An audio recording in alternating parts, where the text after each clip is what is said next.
vraiment balaa may tàmbali dama lay ñaan nga may ma. non non s'il te plaît defal li ma la wax rek. ngir yàlla waaw vas-y. voilà dama lay ñaan nga may ma.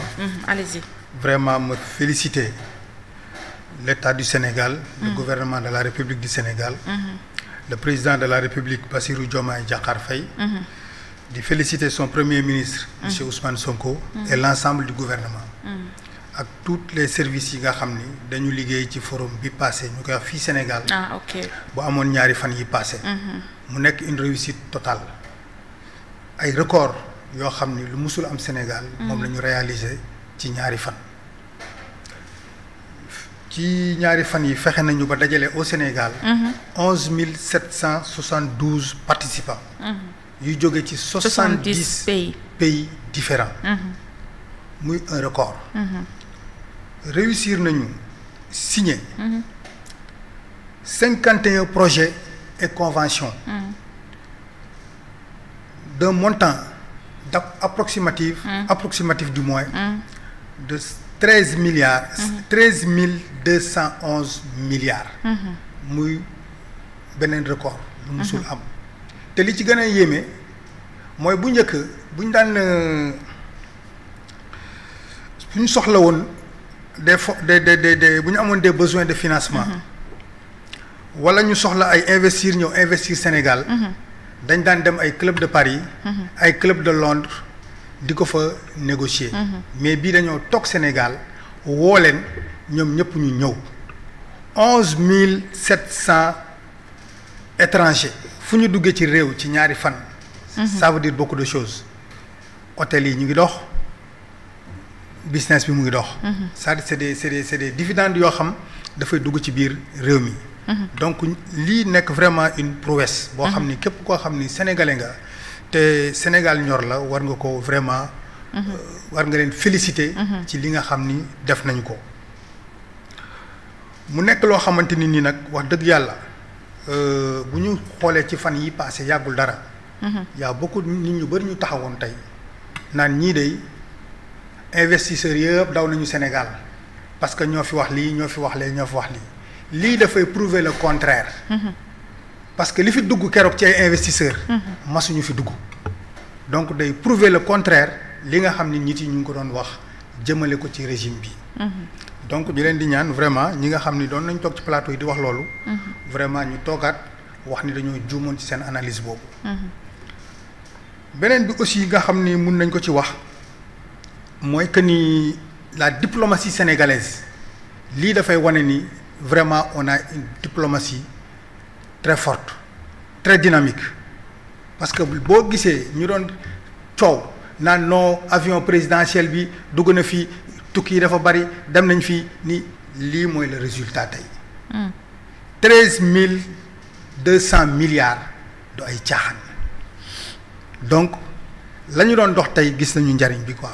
donc encore mais loolu promesse la ak ay engagement non te lii mooy les premiers accords des na yeneen accords qui vont suivre c'est ça qu'il faut retenir maintenant on s'en félicite di ci féliciter vraiment toute la République di ci féliciter aussi ñi nga xam ni ñoo jàpp ci liggéey bi yëpp quoi. si sama gars yi dinañ mar de.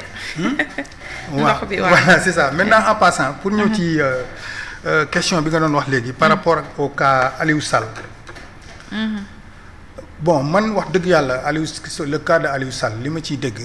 ak li ci am dafa wute. au début nit ñi dañ ne dañoo dem këram taxañ ko patamee ko yóbbu. loolu moom. vas-y. non vas-y. Sam bàyyi ko mu yeggal. bon allez-y. man d'après les informations que j'ai eues. dañ ko fekk këram. jox ko convocation. ne ko da ngay dem wuyu ji léegi. waaw te loolu. police dafay liggéeyee noonu. am na convocation boo xam dañ la koy jox ne la suba nga ñëw. wala gannaaw suba nga ñëw. wala bés sàngam nga ñëw loolu police da koy liggéeyee. am na convocation boo xam nag bu ñu la ko indilee mooy man mi la ko jox. duma la fi bàyyi. du dëgg. donc noonu la demee. bi mu demee aussi dañ ko déglu. sur une affaire le concernant. Effectivement vous avez bien précisé que c'est une affaire privée.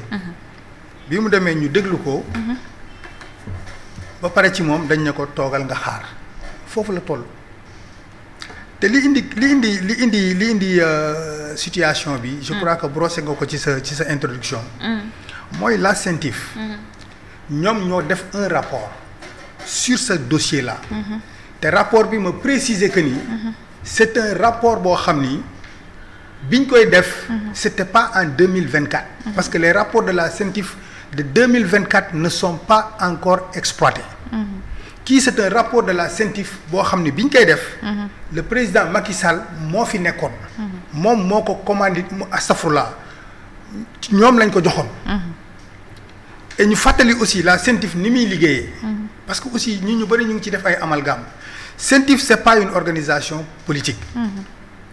Il y a des magistrats dedans. Il y a des banquiers. Il y a des commissaires de police.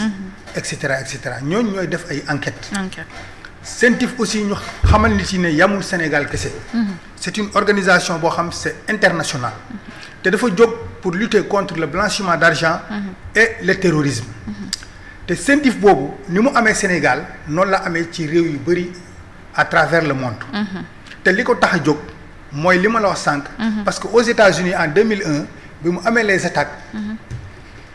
ci la ñu jóg ne pour lutter contre le terrorisme. il faut que ñu surveiller les flux de capitaux. parce que foofu rek la gars yi mën a jaar. pour di mën a dugal xaalis ci réew yi pour mën a jënd ay armes. donc loolu moo tax mu juddu.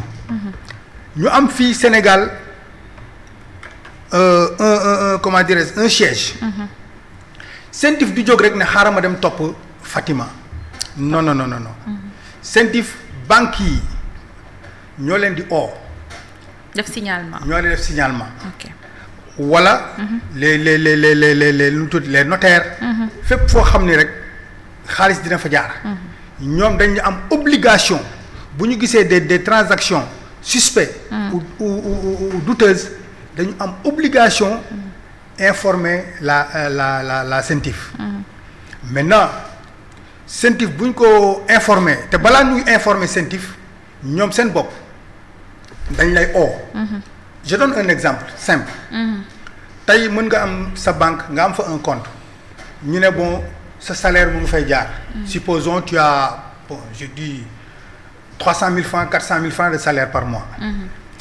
sa salaire mu fay jaar chaque mois. ñu xëy benn jour gis benn virement par exemple bu 50 millions dugg sa compte. banque bi da lay ne la mais soxna si yow de wax dëgg yàlla depuis des années. sa salaire rek moo fi dugg mais dañ fi gis benn virement bu 50 millions. lan moo ko waral bu boobaa yow da ngay ñëw indi say justificatif. banque bi xool bu fekkee ni c'est conforme. dañuy évacuer dossier bi. mais bu fekkee ni nag gis nañ ci ay jiixi jaaxa. ñu woo la nga leeral. dañuy alerter CENTIF. yow duñu la wax dara de. CENTIF la ñuy alerter CENTIF day ñëw léegi nag di enquête ci yow. te duñ la ko wax. day jël dossier bi. parce que au niveau de dafa am des inspecteurs enquêteurs. financiers yoo xam ni dañuy topp fépp foo am compte. bancaire dans le monde. dañ koy topp di ko surveiller di xool say virement xool say relevé de compte. pour xool ndax 50 millions yooyu nga dugal ci compte bi. fan la jógee ndax amul aussi yeneen somme yoo xam ni jaarale nga ko feneen.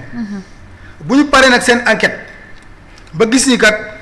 lii moom vraiment c'est douteux. dañuy jël le dossier la CENTIF. jox ko le procureur de la République suñ ko joxee le procureur de la République. moom yoon dane ko dossier boobu waroo ko téye. procureur du PGF wala procureur. non le procureur de la République. d'accord lañ koy jox.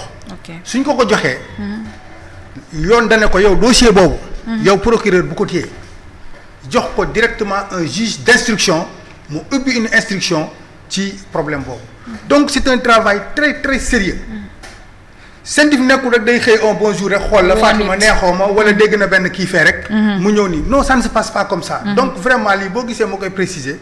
pour lever benn amalgame boo xam ni nit ñi ñu ngi koy def surtout dans la presse man quand j'entends une certaine presse. di def benn amalgame bi. là vraiment daf may jaaxal quoi. parce que c'est des gens yoo xam ni ils sont censés. dem vers l'information. di xam comment les choses se passent. parce que mënuma nekk un journaliste di joxe yenn information yi. loolu vraiment war nañ ko xoolaat quoi. tout à fait. tu vois donc noonu la affaire bi doxee. maintenant pour le cas de Aliou Sall. Aliou Sall dañ ko oo mu ñëw am une société SCI boo xam ne daf ko créer. boobu moo détenir les 99%, sa femme détenir les 1%. ñu jëndoon ñu jaayoon benn terrain biñ ko jaayee terrain bi finalement am litige ba finalement xaalis boobu ñu joxoon leen ci 240 millions suma juma. bon te du woon moom rek dafa amoon un associé. ku mu bokkaloon jënd terrain. immeuble. j'ai pas parcelle bi. Amadou Lamine Ngom. voilà j'ai pas son nom avec moi. Amadou Loum Diagne. exactement. maintenant bi affaire bi amee. ci la CENTIF am information bi pour wax la dëgg nag sincèrement. mënuma la exactement ni ñoom lii lañ ci def wala defuñu ci lii sincèrement. parce que affaire bi àggul foofu. ci phase enquête la ñu nekk. Aliou Sall dañ ko woo tey mën na ñibbi këram.